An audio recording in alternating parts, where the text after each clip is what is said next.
끝내시는 것 같습니다. 그죠? 오늘 만찬입니다. 만찬인데, 우리가 어떤 그것을, 일부러 어떤 그 시점을 특별히, 거기에 의미를 꼭 둬야 될 필요는 없지만, 우리는, 역사가 있으니까, 첫 만찬, 그런 의미에서 의미가 있습니다. 2014년 이 첫 주님의 만찬인데 우리가 늘 만찬을 최소한도 한 달에 한 번씩 만찬에 참여하는데 이 만찬은 단순히 뭘 마시고 먹는 게 아니고 주님 명령에 따라서 우리가 이걸 하는 건데 이 만찬에서 뭘 기억할 게 있습니다. 기억할 게 있고 기대하는 게 있어요. 이 기억하는 것은 우리의 주님이 누군가, 나의 주님이 누군가, 그리고 나의 주님께서 우리를 위해서 하신 일이 무엇인가. 그래서 특별히 이 만찬, 고린도전 11장에 있는 만찬은 주님의 죽으심을 이렇게 기억하라 하는데 또 기대하는 게 있습니다. 기대하는 것은 만찬의 주가 되시는 주님께서 다시 세상에 오시는 것을 기대한다는 것입니다. 그래서 그분께서 오실 때까지 우리는 만찬을 실행하면서 그 뜻을 세상에 이렇게 전하는 것입니다. 베드로후서 3장 보면 이런 말씀이 있습니다. 그런즉 이 모든 것이 해체될진데 너희가 어떤 사람이 되어야 마땅하겠느냐? 모든 거룩한 행실 속에서 하나님을 따르는 가운데 하나님의 날이 오기를 기다리고 서두르라 라는 말씀이 있습니다. 만찬에서 우리가 이제 그 빵을 나눠 먹고 잔을 나눠 마시는데 이 빵과 잔은 주님의 이제 거룩한 희생의 몸, 그리고 그분께서 흘려주신 거룩한 보혈을 이렇게 기념하고 상징하는 것이지만 만찬의 중심은 빵과 잔이 아니죠. 중심은 주인이신 예수님, 그분입니다. 그래서 이 만찬의 중심은 길과 진리, 생명, 이걸 다시 한번 생각해 보는 그런 시간입니다.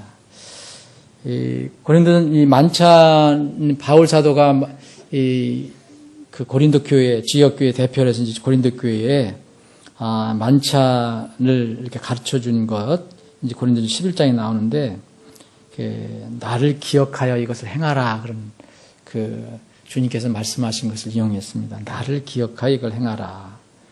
주님께서 계시해 주신 것을 여기 기록했죠. 그리고 너희가 이 빵을 먹으며 이 잔을 마실 때마다 주의 죽으심을 그분께서 오실 때까지 보이느니라. 이런 말씀도 주셨습니다. 그래서 주님을 기억하고 그 상징적인 빵과 그리고 이 포도즙 잔을 받았을 때 이 빵을 먹고 잔을 마실 때마다 주님을 기억하는데 주님께서 또 다시 오실 것이다. 주님께서 죽으셨는데 그의 죽으심을 그분께서 오실 때까지 보인다. 왜냐하면 만찬은 하늘에는 없거든요. 물론 뭘 먹을 것인지 저는 잘 몰라요. 그런데 이 만찬은 교회도 지상에서 우리가 빛으로 소금으로 필요한 것처럼 만찬도 이 지상에서만 있습니다. 그래서 주의 죽으심을 그분께서 오실 때까지만 보입니다. 근데 오늘 여러분들과 좀 이렇게 생각해 볼 그런 말씀은 어떻게 주님을 기억할 것이냐. 어떻게 주님을 기억하느냐. 오늘 만찬은 여러분들이 잔을 받을 때 예수님께서 이렇게 피를 흘려주셨다는 역사적인 기록인데 그것을 내가 이렇게 내 죄가 이 피로 인해서 예수님이 내 죄를 위해서 피를 흘리셨구나 이렇게 생각할 수 있어요. 그리고 빵을 여러분들이 나눌 때 예수님께서 그 처절하게 십자가에서 돌아가신 그 장면을 여러분들은 한번 생각하고 기념할 수가 있습니다. 그런데 만날 우리가 만찬잔 가지고 만찬빵 가지고 우리가 살아갈 수가 없잖아요. 그래서 최소한도 이걸 자꾸 해라는 얘기가 그거에 있었어요. 초세기 교회는.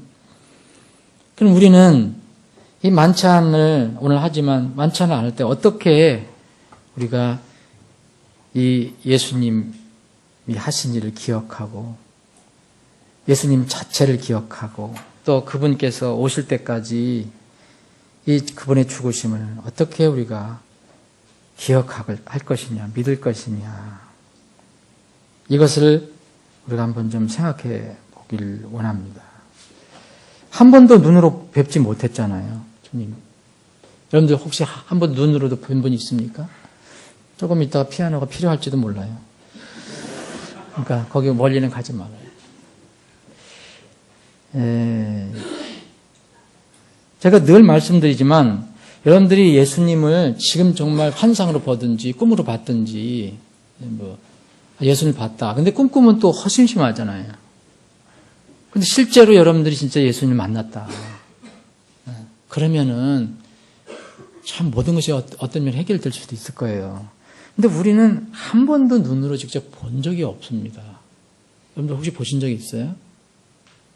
저도 옛날에 꿈꿀 때 꿈꿔서 십자가에 꿈에서 십자가 빨간 십자가는 봤어요. 그 저 안 믿거든요. 다 그런 게 나타날 수도 있는데 그게 제가 그 꿈에 빨간 십자가를 봐서 제가 구원받은 거 아니거든요. 전혀 아니에요. 조그만 동기가 혹시 됐을지 모르지만 한 번도 눈으로 뵙지 못한 주님을 어떻게 기억하고 어떻게 따를 것이냐. 여러분들 올해 어떻게 그분 따를 겁니까? 오늘 여러분이 열심히 찬송하고 열심히 주님을 따르겠다, 열심히 믿어야 되겠다 하지만 과연 한 번도 못 뵌 주님을 어떻게 따를 것이냐. 앞으로 오실 때까지 어떻게 믿고 따를 것이냐. 근데 바울 사도는 우리하고 경험이 좀 약간 달라요. 그런데 바울 사도는 이렇게 고백한 적이 있습니다. 내가 쭉 믿어왔는데, 내가 이렇게 쭉 믿어왔다. 이제 지금 믿는 게 아니고, 쭉 전에 어떤 시점에서 쭉 지금까지 믿어왔다. 근데 내가 그 믿어온 분을 내가 분명히 안다. 그리고 내가 쭉 믿어온 분을 알 뿐만 아니라, 내 그분을 신뢰한다. 내 그분을 믿는다. 이렇게 얘기해요.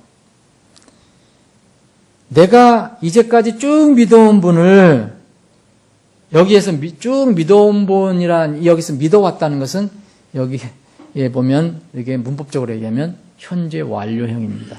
무슨 얘기냐면 과거의 어느 시점에서부터 지금 내 현재까지 지금 계속 나는 이렇게 믿어왔다. 지금도 믿고 있는 겁니다. 근데 안다는 것은 현재형으로 표현했고요. 신뢰한다는 것도 현재형으로 표현했어요. 믿은 게 과거잖아요. 사랑하는 여러분, 우리는 어떨까요? 여러분은 그분이 어떤 분이심을 알고 신뢰할 수 있습니다. 디모데 후서 말씀, 디모데 후서 1장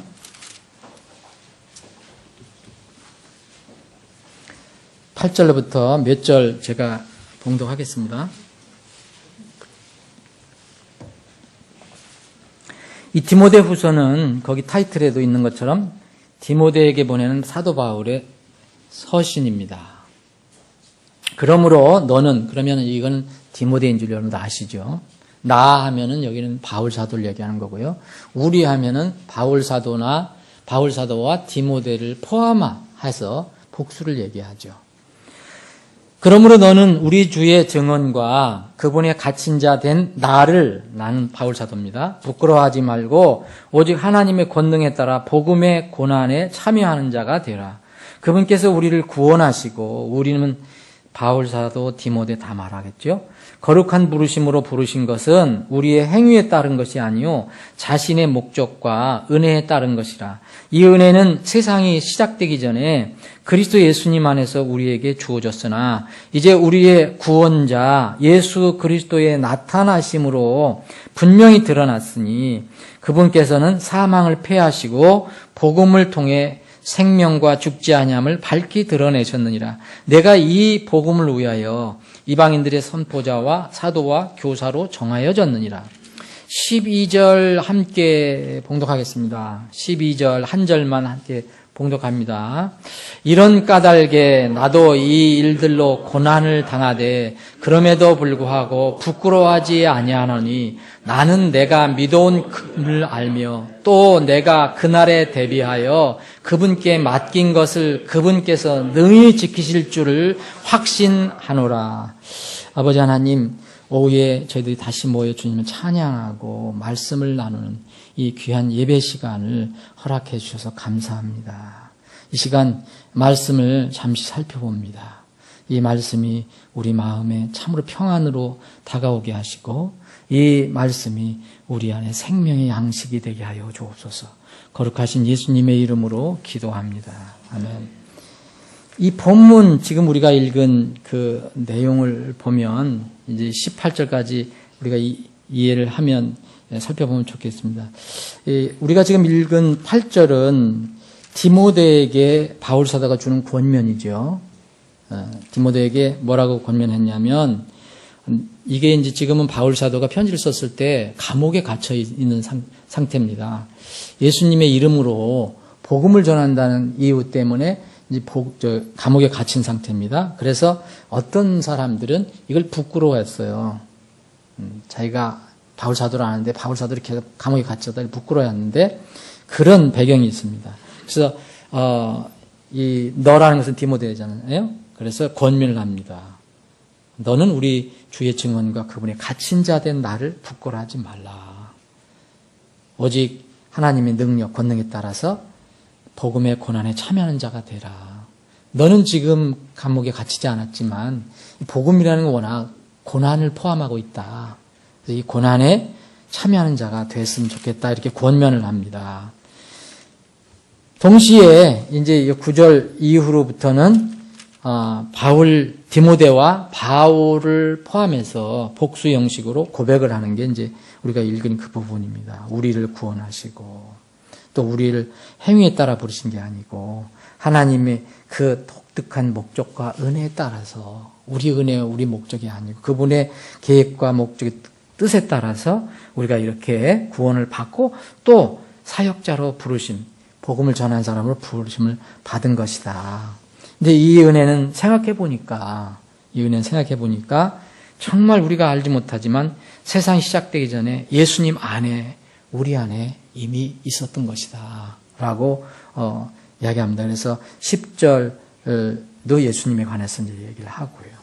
11절도 그래서 나는 이제 이방인들의 설교자가 됐고 선포자라면 설교자가 똑같은 겁니다. 그리고 사도와 교사가 이렇게 돼서 이 일을 하고 있다라고 얘기합니다. 그러면서 이제 오늘 본문의 가장 중점적인 말씀 12절 이런 말씀을 한 것입니다. 일종의 바울 사도의 고백입니다. 디모데에게 이 편지를 쓰면서 이렇게 고백합니다. 저는 이 디모데후서 1장 12절이 이 말씀을 준비하면서 많이 와닿았어요. 이 바울 사도가 그때 고백했던 것을 대입시켜서 한번 생각을 해봤습니다. 이러한 까닭이라면 거기서부터 여러분 9절서부터 11절까지 그런 얘기지 않습니까? 나를 구원해 주시고 나를 또 이렇게 사역자로 삼아 주시고 이건 놀라운 하나님의 은혜 아니냐. 하나님의 목적에 따라서 내가 되려고 했던 게 아니고 됐다. 그래서 지금 고난을 받고 있다. 그러면서 이런 까닭에 나도 이 일들로 고난을 당하되 그런데 이 고난은 정말 내가 부끄러워할 일이 아니다. 그때 당시에 감옥에 갇힌 지금도 마찬가지예요. 지금 의롭게 감옥에 가는 사람들이 혹 있을 수도 있겠지. 억울하게. 근데 요새 감옥 가면 여러분 다 자랑스럽습니까? 나 감옥에 갔다 왔다? 이렇게 자랑하는 사람이 있어요? 없지요? 그러니까 그전이나 지금이나 사회에서는 감옥에 가는 거 자랑스러운 거 아니죠. 부끄러워하지요. 근데 바울 사도는 내가 이런 일 때문에 하나님께 나를 부르시고 나를 쓰시는 과정에서 내가 이렇게 됐으니까 이런 고난을 당하는 것은 이제 어쩔 수 없지만 그래 그건 부끄러워하는 일이 아니다. 부끄러워하지 않으니 그 이유가 뭐냐. 그 이유를 얘기합니다. 지금 현실은 이렇게 내 감옥에 갇혀서 좀 어떤 면은 세상 사람들이 보기에 참 안 좋고 불행한 거 보이지만 난 절대로 이걸 부끄럽게 생각지 않는데 그 이유는 뭐냐. 딱 하나입니다.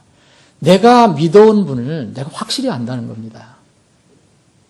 내가 이제까지 믿어온 분을 내가 확실히 안다. 그분은 내가 이렇게 믿어왔다. 그리고 앞으로도 내가 확신한다. 그분이 나를 위해서 어떻게 하실 건가를 확실히 안다. 이 말씀을 주었습니다. 고난과 세상에서 부끄러워하지 않은 확실한 이유와 근거가 바로 12절입니다.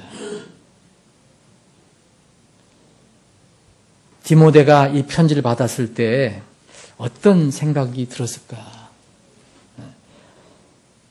바울 사도는 상황이 어떠든 간에 그분, 내 환경과 조건은 자꾸 바뀌어요. 자꾸 바뀌어요. 그런데 내가 여태까지 믿어왔던 그분은 정말 안 바뀌신 분이고 그분은 내가 정말 신뢰할 수 있다. 여러분 사회에서 이런 고백을 받는 여러분들이 대상이 되면 여러분들은 참 정말 훌륭한 분이에요. 그죠? 회사에서나 사회에서나 가정에서나 또 심지어 교회에서 여러분 이런 고백을 받아요. 내가 참 이런 지금 형편이 이렇지만 내가 저분은 정말 내 관계, 나와의 관계, 내가 그분을 여기까지 믿어왔는데 내가 그분 정말 확실히 알고 저분이 어떤 분이란가, 앞으로도 어떤 분이란가 내가 확실히 안다. 이럴 말 정도로 되면 정말로 이건 복된 사람이라고 생각합니다. 바울 사도는 그래서 늘 어려운 상황에 처해 있었지만 그분에 대한 신뢰는 점점 더 강해졌습니다. 여러분 지금 우리가 있는 게 디모데 후서인데 이게 거의 바울 사도가 죽기 전에 쓴 글이고요. 빌립보서가 여러분 다 성경 참 좋지만 빌립보서 읽으면 많은 감동이 있잖아요. 빌립보 교회가 굉장히 가난했던 교회, 데살로니가 교회처럼. 근데 이 빌립보 교회에게 그 성도들에게 또 이렇게 얘기합니다. 너희들 나와 함께 교제를 하지 않냐 했는데 이렇게 빌립보서 1장 6절에 보면 너희 안에서 선한 일을 시작하신 분께서 예수 그리스도의 날까지 그 일을 이루실 것 바로 그것을 내가 확신하노라. 어디 상황에 처했든지 빌립보 교회 성도들에게 이런 말을 줍니다.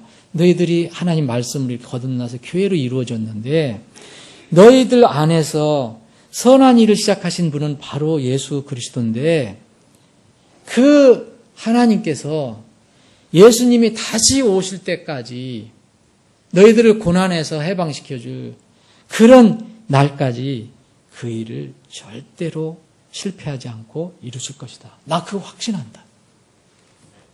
철저하게 하나님을 믿는 그런 고백을 합니다. 그런 뒤에 이렇게 고백을 한 뒤에 바울사도는 고백을 한 뒤에 이제 다시 디모데에게 그 어린 사역자 디모데에게 젊은 사역자 디모데에게 이렇게 해서 권면 내가 이렇게 난 그분을 확신히 믿는다. 그러니까 너는 그리스도 예수님 안에 있는 믿음과 사랑 안에서 내게 들은 건전한 말씀들의 그 틀을 굳게 붙들라. 우리 안에 거하시는 성령님을 의지하여 내게 맡겨진 그 선한 것을 이제 지키라라고 얘기합니다. 여러분 12절과 14절에서 공통된 단어를 하나 찾을 수 있어요. 그것은 맡기다입니다. 맡기다. 여기에는 그날을 대비해서 그분께 맡긴 것. 여러분이 바울 사도가 하나님께 맡긴 겁니다. 예수님께 의탁한 겁니다. 여러분 그날을 대비해서 여러분 그날이 어떤 날입니까? 마지막 날이죠. 예수님이 오신 날이라도 볼 수 있고 마지막 날입니다. 심판한 날입니다. 그분께 맡긴 것 이것이 있습니다. 사랑하는 여러분, 여러분들 다 맡긴 게 있어요. 여러분들이 그분께 맡기지 못하면 불안하지 않아요? 그런데 이렇게 맡긴 것, 내가 그분께 맡긴 것, 그분이 틀림없이 다 이루실 것이다. 그러면서 이제는 내가 이런 믿음으로 너에게 권면하는데, 디모데야, 너는 우리 너와 내 안에 거하신 성령님 의지해서 너에게 맡겨진 게 있지 않느냐. 너에게 맡겨진 게 있지 않느냐. 그거 선한 것을 지켜라. 이렇게 권면합니다. 이 디모데가 맡은 것은 뭐겠습니까? 복음을 전하는 거죠. 사역하는 거죠. 하나님께서 맡기신 겁니다. 여기 있잖아요. 이 사역을 맡기셨잖아요. 그런 뒤에 여기에 두 부류의 또 사람을 얘기합니다. 바울 사도는. 이게 바울 사도가 소설을 잘 써서 이수야 같은 대단한 작가라 이렇게 쓴 게 아니에요. 이게 다 성령 하나님께서 쓰라고 해서 쓰신 겁니다. 다 하나님의 의도가 있는 거예요. 이 말씀을 하고 나서 여기에 두 부류의 사람을 얘기합니다. 하나는 부겔러와 허모게네. 그 다음엔 오네시보로의 가정. 그래서 이 디모데에게 두 번째 권면을 주고 주님께 대해서 흔들리지 않는 믿음이 없었던 사람을 얘기합니다.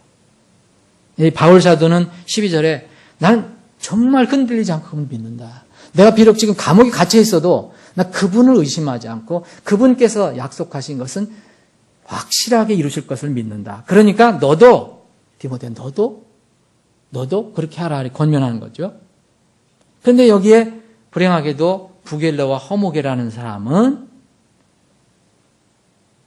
처음부터 믿음이 어떤지 모르지만 이런 믿음이 없어요. 있었으면 흔들려서 없어져 버린 사람입니다. 그 사람을 얘기합니다. 아시아에 있는 모든 자들이 나를 버리고 돌아선 일을 내가 안 하니 그 중에 부겔러와 허모게너가 있느니라. 그런데 이 사람과 또 대비된 사람을 주님께서는 얘기해 줬습니다. 이게 오네시보로의 가정입니다. 오네시보로의 가정. 이 오네시보로의 가정은 뭡니까? 앞에서 이 말씀한 것을 적용해 본다면 바울 사도처럼 어떤 상태든지 고난 부끄러워하지 아니하고 그게 쭉 믿어왔던 것, 오네시보로가 믿었던 그분을 흔들리지 않고 지금도 믿고 그 마지막 날을 대비해서 그 오네시보로 가정이 그분께 맡긴 것을 확실하게 능히 지키실 것을 믿는 가정이라는 것입니다. 오네시보로 가정이. 그래서 주께서 오네시보로의 집에게 긍휼을 베푸시기를 원하노니 그가 자주 나를 유쾌하게 하고 나의 사슬을 부끄러워하지 않다 나왔죠. 12절에. 그때 다른 사람들은 다 바울 사도가 어떻게 해서 감옥에 갇혔대 다 가버리고 떠나고 했지만 이 오네시보로는 그 가정과 함께 오히려 그걸 부끄러워하지 않다. 바울 사도가 사슬에 매인 거, 감옥에 갇힌 거 부끄러워하지 아니하고 이 로마까지 찾아왔고 나중에는 에베소에서도 또 돕고 오히려 로마에 있을 때 매우 부지런히 나를 찾아내어 만났느니라. 주께서 그날에 그가 주의 긍휼을 얻게 하시기를 원하노라. 그가 에베소에서 얼마나 많은 것으로 나를 섬겼는지 내가 잘 아느니라. 디모데에게 그렇게 이야기합니다. 이 말씀 이제 오늘 만찬을 하면서 우리 자신에게 우리가 한 번쯤 이렇게 스스로 물어보는 그런 질문이 있습니다. 과거 어느 시점에 나는 어떻게 믿기 시작했는가? 디모데는 어떻게 믿었을까요?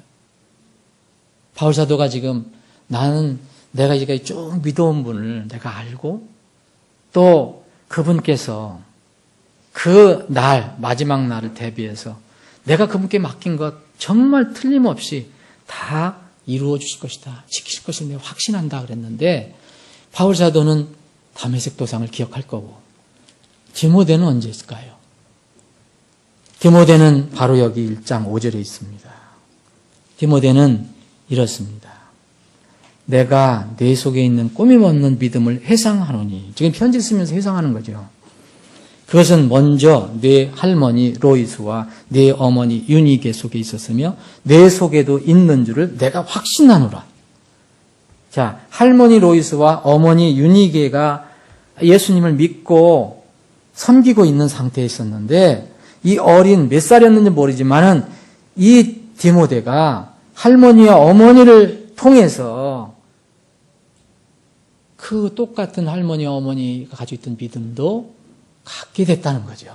그때 내 안에 있는 정말 꾸밈 없는 믿음을 내가 지금 기억해 본다. 얘기합니다. 그래서 이 디모데는 그 쭉 믿어왔을 때 그 어느 시점을 생각해 봅니다. 바울 사도는 그걸 기억한다고 그랬습니다.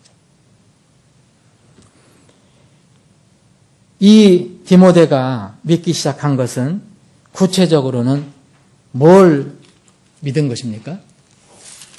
성경 말씀을 믿은 거죠. 할머니가 가르쳐줬던, 어머니가 가르쳐줬던.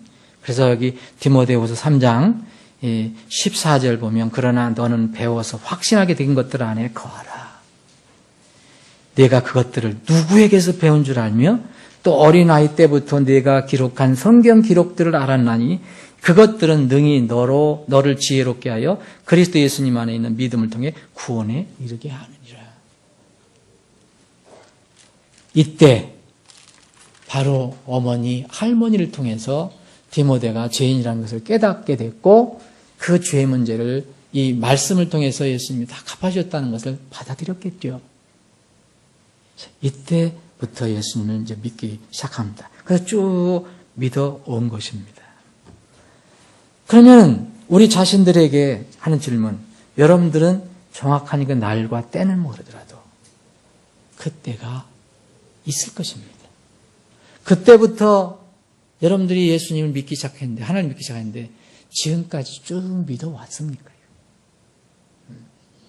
어떤 사람은 과거에 믿었는데 지금은 잘 모르겠다. 여러분, 이거는 믿음이 아닙니다. 그럼 그때부터 지금까지 어떻게 믿어왔는가? 지금까지 어떻게 믿어왔는가? 그래서 쭉 믿어왔다는 거예요. 이거 오늘 12절에 있는 것처럼. 내가 그 어느 시점이 과거에 있었는데 그때부터 내가 믿었다가 끝난 게 아니고 쭉 믿어왔다. 쭉 믿어왔다. 영어를 보실 수 있는 분들 한번 보시면 아주 명쾌하게 이해가 됩니다. 내가 아는 건 현재형으로 되어 있고요. 그 내가 믿어왔다는 것은 현재 완료형으로 쓰고 있습니다. 그리고는 우리에게 또 하나 물을 수 있는 것이 그러면 지금 이 순간부터 앞으로는 어떻게 믿을 것인가? 그것이 바로 이 바울사도가 고백한 이겁니다. 내가 그날을 대비하여 그분께 맡긴 것을 그분께서 능히 지키실 것을 확신한다. 여러분, 그날은 어떤 날입니까? 분명히 이 날은 사도행전 17장 31절에 나와 있는 그 한 날입니다.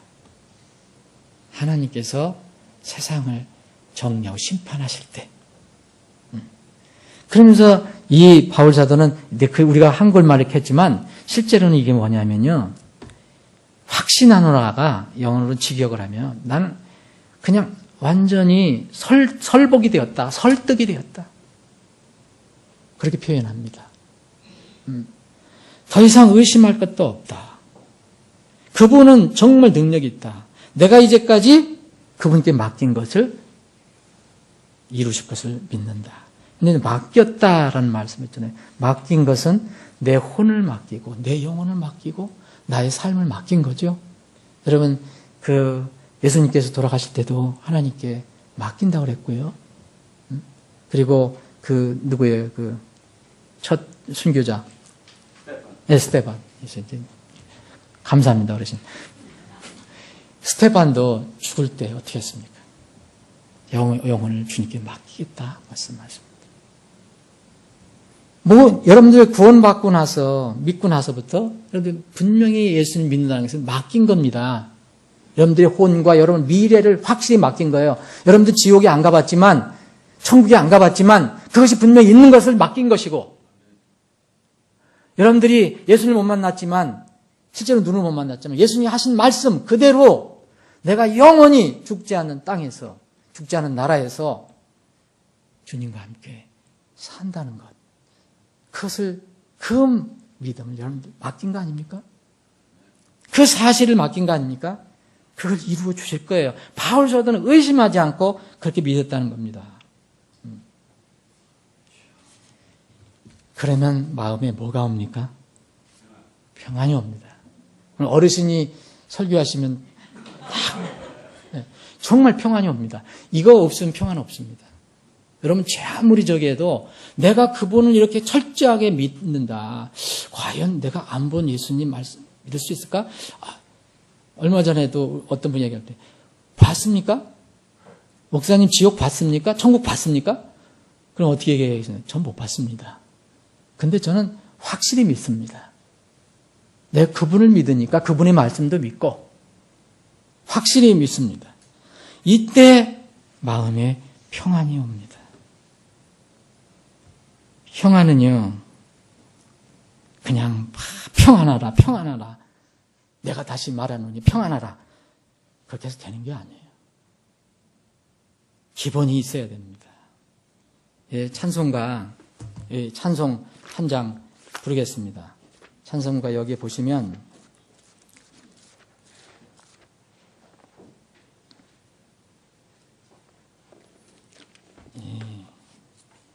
그 마라나타 찬송가 529장, 통일 찬송가는 470장입니다. 여러분 내 평생에 가는 거 우리가 남아있잖아요. 삶이. 정말 그분에게 믿을 수 맡긴 것을 다 이루실 것을 여러분들이 확신할 수 있는가? 1절하고 4절을 부르겠습니다. 근데 4절을 한번 의미를 생각해 보십시오. 자, 한번 불러보겠습니다. 같이.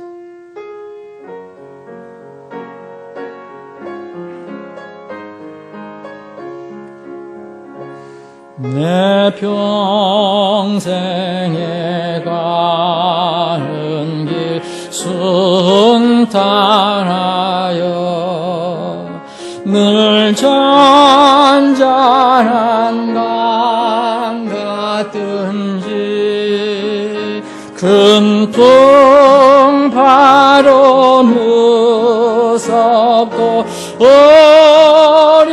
어렵든지 나의 영혼은 늘 편하다. 내 영혼 평안해. 내 영혼 평안해.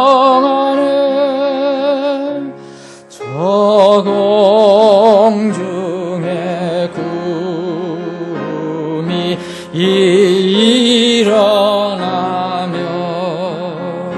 큰 나발이 울려날 때 주 오셔서 세상을 심판해도 나의 영혼은 겁없겠네. 내 영혼 평안해.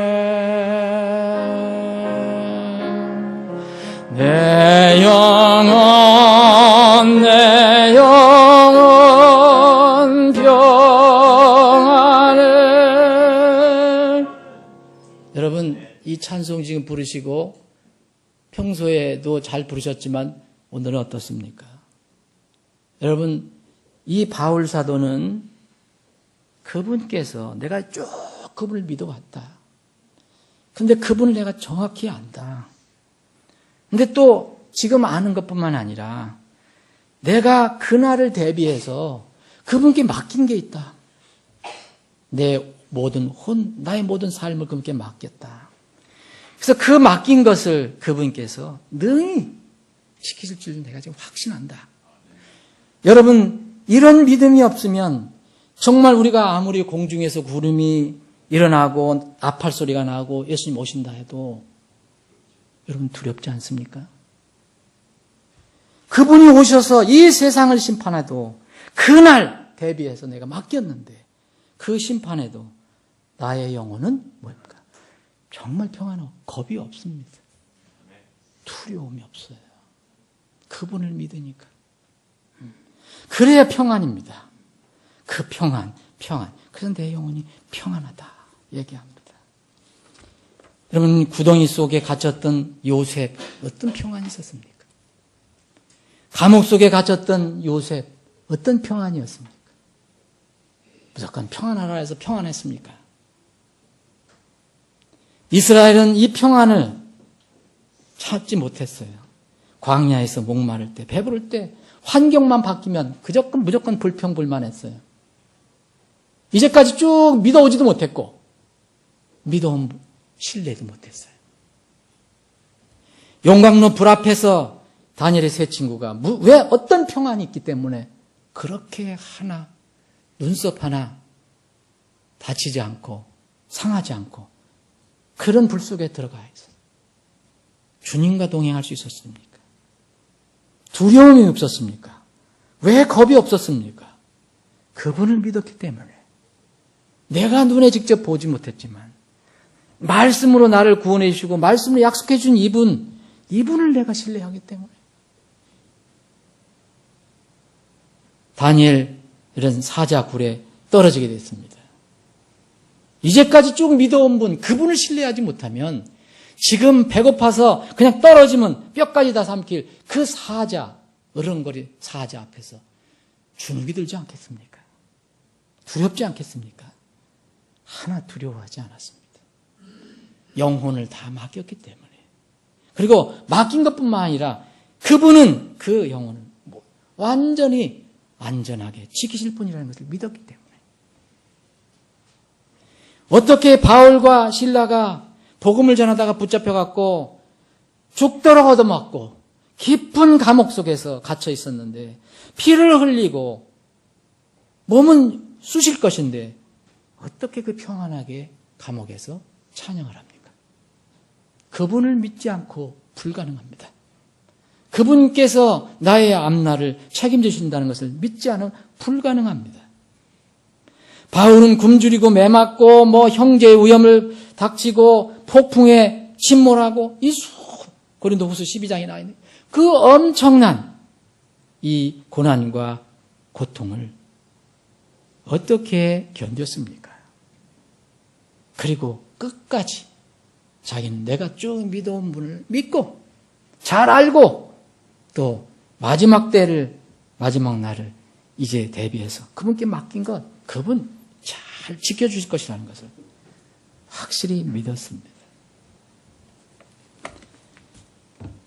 여러분, 이제 새해 들었는데 이제 30세 되신 분도 있고 40세 되신 분이 있고 30은 모든 기초 위에서 이제 세우는 나이라고 얘기합니다. 이립이라고 40은 부록이라고 그랬잖아요. 이제는 세상 일에 미혹되지 않는 나이가 됐다고 그랬어요. 50은 지천명입니다. 이제 비로소 하나님의 하늘의 뜻을 안다 얘기합니다. 정말 50된 분들은 정말 이제 하나님 뜻을 이제 알지는 않았겠지요. 그만큼 나이가 먹으면 뭔가를 깨달아야 한다는 거죠.